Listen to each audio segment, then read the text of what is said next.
£2 each, and some really fantastic prizes, including flying with the Vulcan.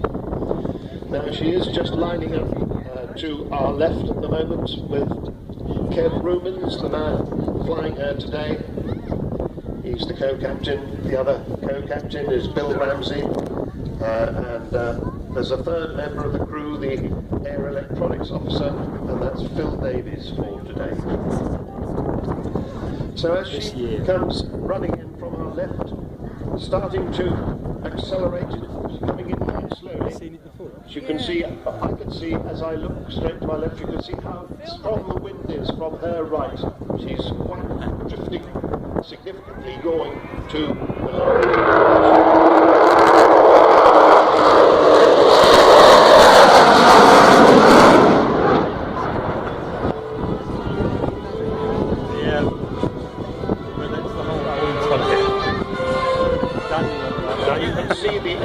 Coming out on the top and bottom of the wing as she turns away now. That's to slow her down after the acceleration. We just heard the beginning of a Vulcan howl from those four Olympus jet engines.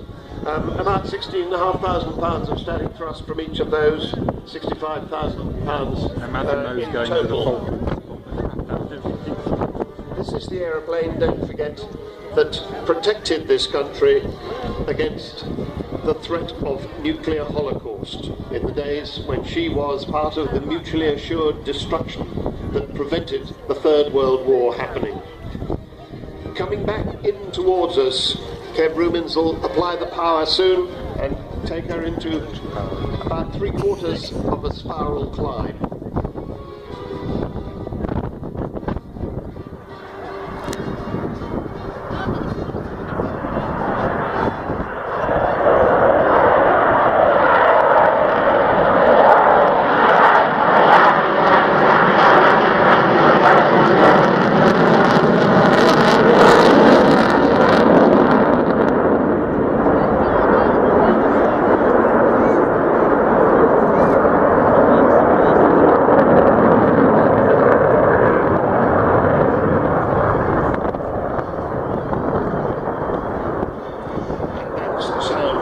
£65,000 of static thrust, and that was intended to carry an amazing bomb load. After she stopped being a nuclear bomber, when she handed that awesome responsibility over to the Royal Navy, she became a conventional bomber, and she was able to carry 21 1,000-pound bombs in a huge bomb bay, which we shall see later. And as she comes by next time, you'll have noticed that the wheels have come down, all 18 wheels, and that's just to show what she looks like with the wheels down, because sad to say she won't be landing here today. This is quite the runway for it, but this is what she would be looking like if she were coming in to land.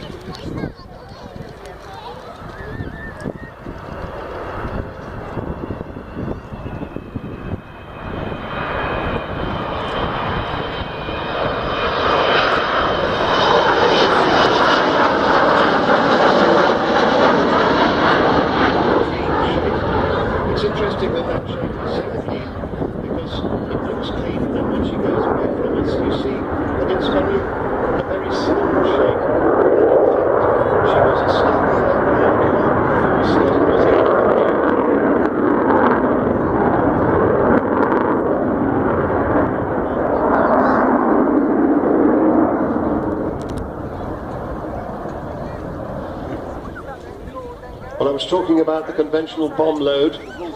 At the end of her operational career, about 33 years ago, just over 33 years ago, in 1982, a Vulcan hit the centre line of Port Stanley runway in the Falkland Islands with one bomb and the edge of the runway with another, making the runway unusable for Argentine fast jets.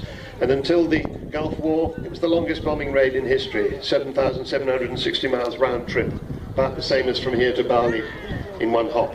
And it took no less than 18 air-to-air refuelings. The thing is, though, they had to drop 21 of those bombs to be sure of just having 2 of them hit the runway, because these were Second World War dumb bombs. That's what you have to do. There is the bomb bay wide open. That's where those 21 1,000-pound bombs were hit.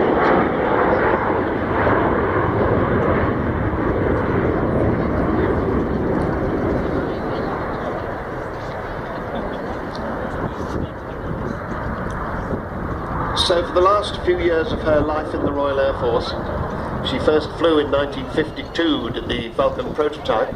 The last few years there was just this one aircraft, this particular aircraft, that was called the Vulcan display flight.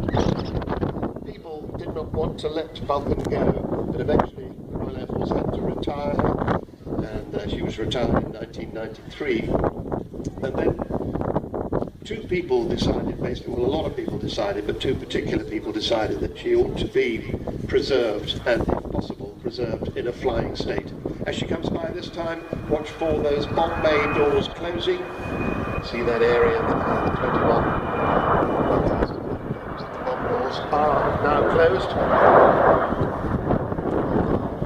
So in the 1990s, David Walton and his family, who bought this aircraft from the RAF and all the spares, and Dr. Robert Fleming, who decided that he ought to form something that eventually became the Vulcan to the Sky Trust to keep this magnificent aeroplane flying.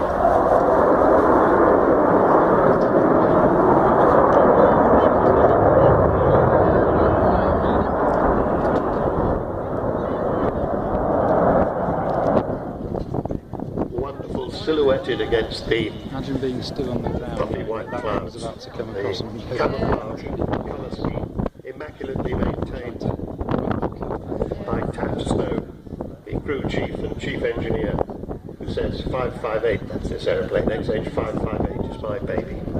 A team of 6 engineers who daily work miracles, keeping this 55-year-old aeroplane flying. And her number 558, 55 years she's been flying this particular aircraft, and 8 years since she was restored.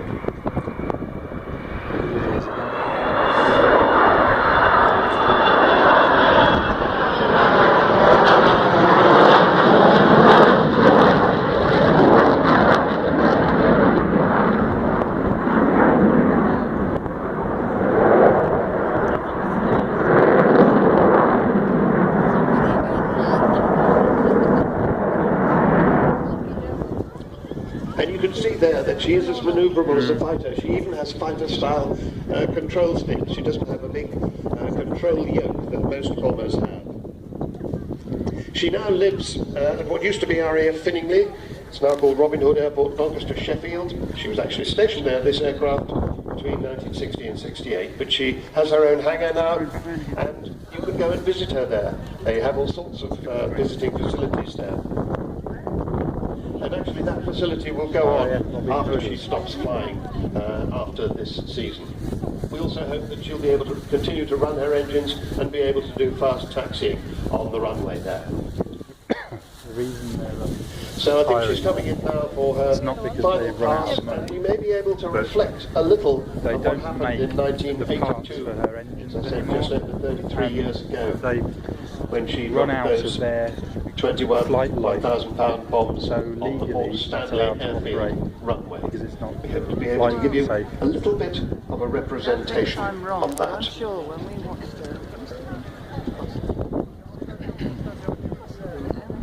Don't forget that when she has finished her flying display, you'll be very welcome at the club stand. Please do go and see them.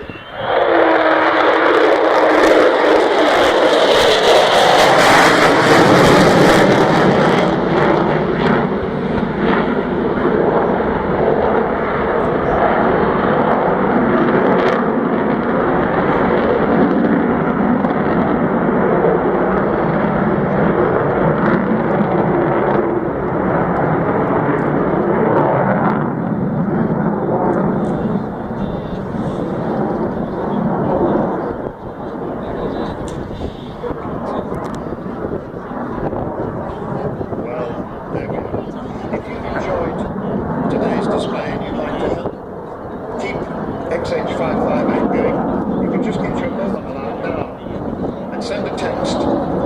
Text the letters VUMC155, so 15 and 5, the other 5 is for the amount you're giving in pounds, and text that to 70070.